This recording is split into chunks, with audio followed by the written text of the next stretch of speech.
Colmenar Viejo tiene un equipo.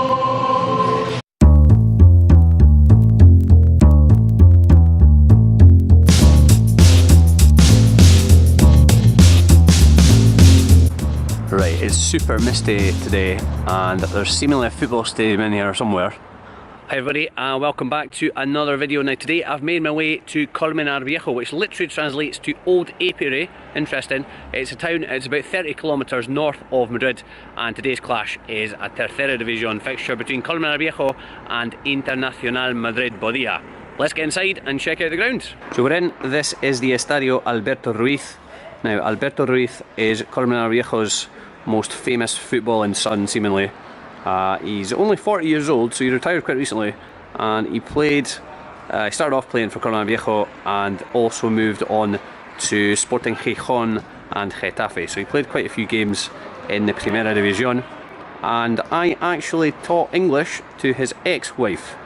There you go, I'm sure you're going to sleep better tonight knowing that. Right, so Colmenar Viejo were founded in 1967 and they've actually fluctuated between the Tercera División and the Preferente, which is a level below, since 1982. Now they were actually promoted last summer from the 5th tier, but it looks like they're going to be going straight back down. They're third from bottom at the moment and they're actually 11 points adrift. Now actually the bottom four already looks as if it's going to be decided.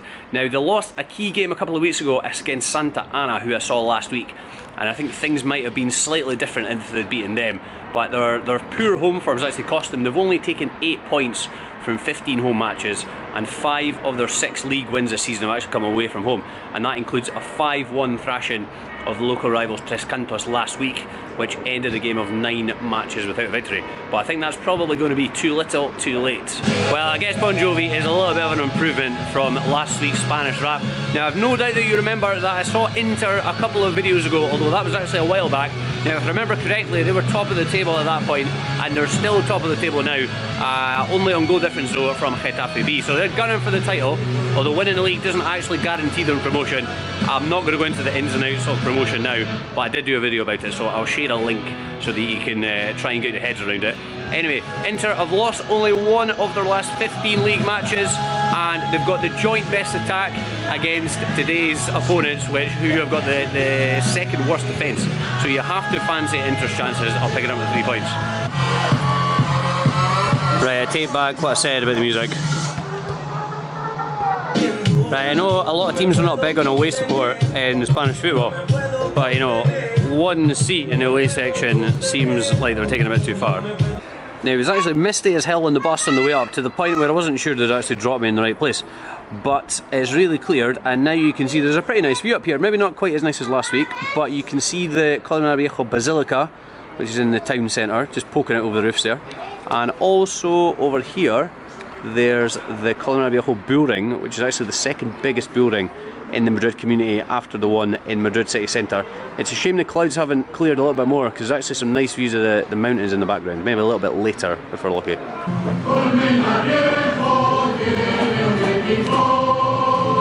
Oh, what a club anthem this is.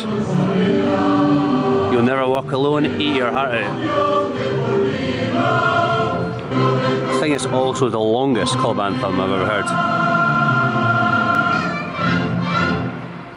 I think players have to come out 5 minutes early just for that.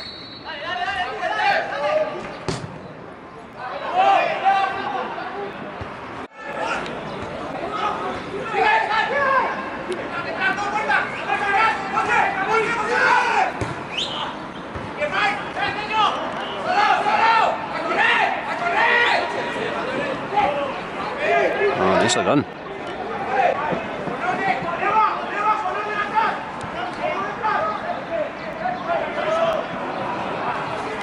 I think this could actually be quite a promising encounter. I think I've seen more flashes of skill in 7 minutes of this game than I have in 90 minutes of some of the other games, some of them put together.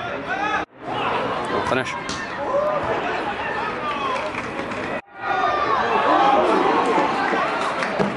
God, that keeper was really confident that was going wide. That must have been inches wide. Took his hands away, I think.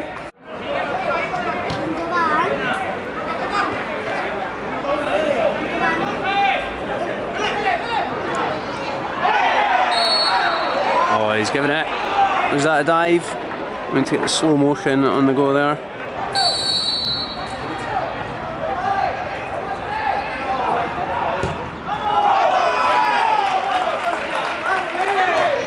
Well, there might be more than one away fan actually.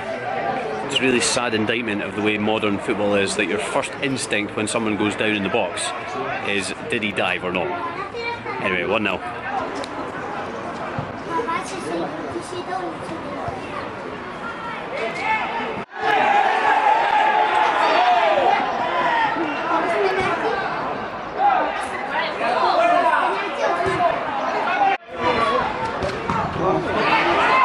Oh, straight to the keeper.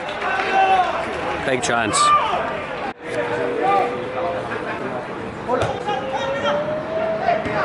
Oh, lovely pass. Oh, brilliant goal. Offsides.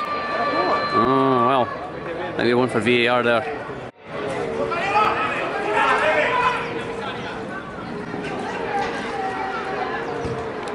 Oh! Oh, he was happy to see that flag go up there that time, wasn't he? Back stick. Oh, come on. Right, I think half time is definitely coming at a good time for Colmenar Viejo, on the ropes a wee bit there.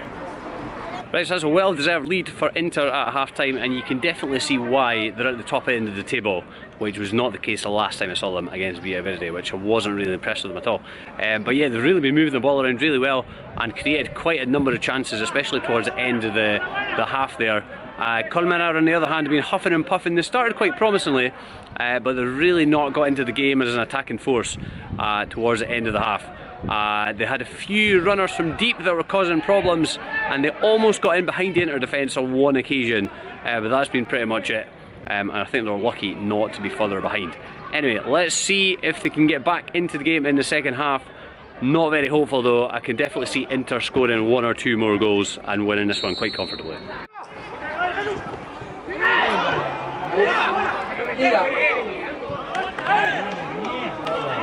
Nearly it. A little penalty appeal. I think it would have been harsh though.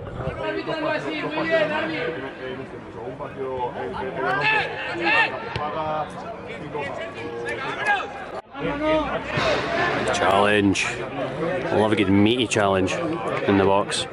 Right, for the first time this season in this division, we've got a game between two teams with names on their shirts. And there's one guy, number 6 here for Inter, his name, I think, if I'm not mistaken, is Jaguar. And I'm assuming that's his name, and not his sponsor. Oh, that was net bound as well. That was a great block. Oh, maybe the worst free kick I think I've ever seen.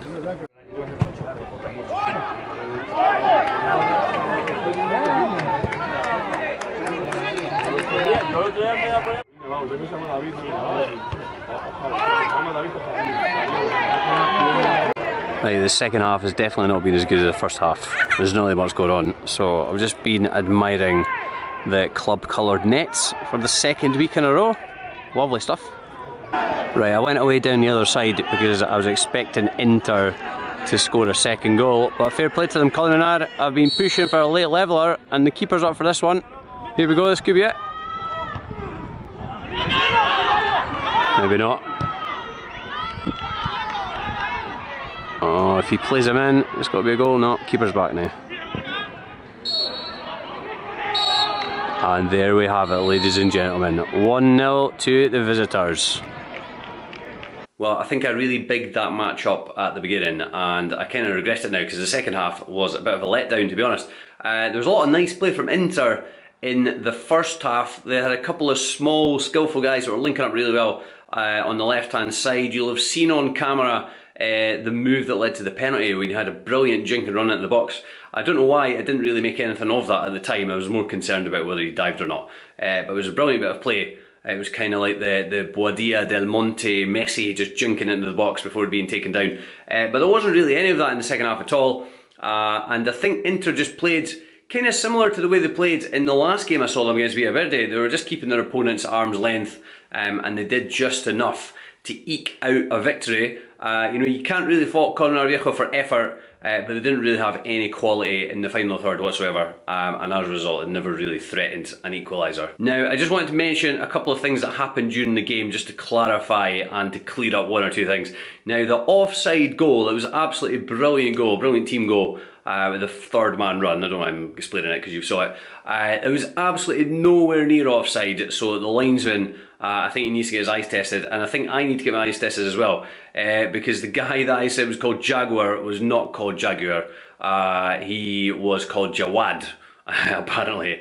So Jawad, Jaguar, if you're watching this, I'm really sorry, so no hard feelings, Jags. As for the stadium, it's a nice little ground. The seating is a little bit random, both in terms of the colours of the seats and the fact that there are just random seats scattered around, you know, on their own, which is a little bit bizarre. Your best bet for getting there is taking the bus from Madrid's northernmost bus station, which is called Plaza de Castilla, and it's only about a half an hour ride from there. Anyway, that's it for another video, so thanks a lot for watching as always. Remember to subscribe to the Team on Tour on YouTube. You can also find me on Twitter, on Instagram and on Facebook.